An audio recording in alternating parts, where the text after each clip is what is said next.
बारामती सोबतच राहुरी विधानसभा मतदारसंघाच्या पोटनिवडणुकीसाठी आज मतदान पार पडते। भाजपचे अक्षय कर्डिले, शरद पवार यांच्या राष्ट्रवादीचे गोविंद मुकाटे, वंचितचे संतोष चाळके, ठाकरे गटाचे बंडखोर रावसाहेब खेवरे यांच्यासह 7 उमेदवार निवडणुकीच्या रिंगणात उतरलेले आहेत। दरम्यान शरद पवार यांच्या राष्ट्रवादीचे माजी आमदार प्राजक्त तनपुरे यांनी निवडणुकीत उभं न राहण्याचा निर्णय घेतला आहे।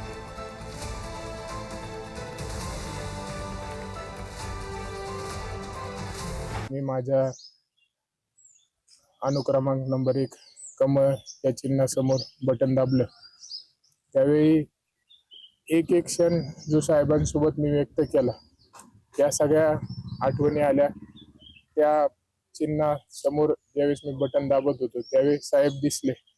साहेबांची आठवण आज प्रत्येकाला होतीये, कारण की आज जे मतदान मला सर्व घडतंय हे प्रत्येकाच्या मनामध्ये साहेबांचं एक भावना आहे, प्रेम आहे।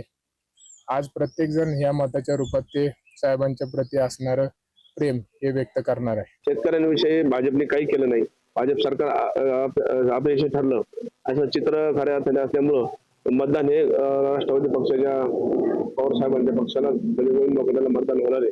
आम्ही तिथे विजय प्राप्त करणार। तंत्रज्ञानाची भूमिकेवर फटका बसायचं काही कारण नाही, पण तंत्रज्ञान सगळे कार्यकर्ते म्हणा, तंत्रज्ञान म्हणा हे माझ्याकडे मग खंबीरपणे उभा आहेत। मला निवडून येण्यात काही शंका नाही। इलेक्शन मध्ये दिसले नाही, बाळासाहेब थोरात माझ्या बरोबर होते, सुप्रियाताई माझ्या बरोबर होत्या। पवार साहेबांचं काल अचानक ऍडमिट केल्यावर तब्येत खराब झाल्यामुळं ते लोक येऊ शकले नाही, पण त्यांनी संदेश पाठवलेला आम्ही लोकांना, खासदार साहेबांनी इलेक्शन कॅम्पचे नेते त्यांनी तो वाचून दाखवला।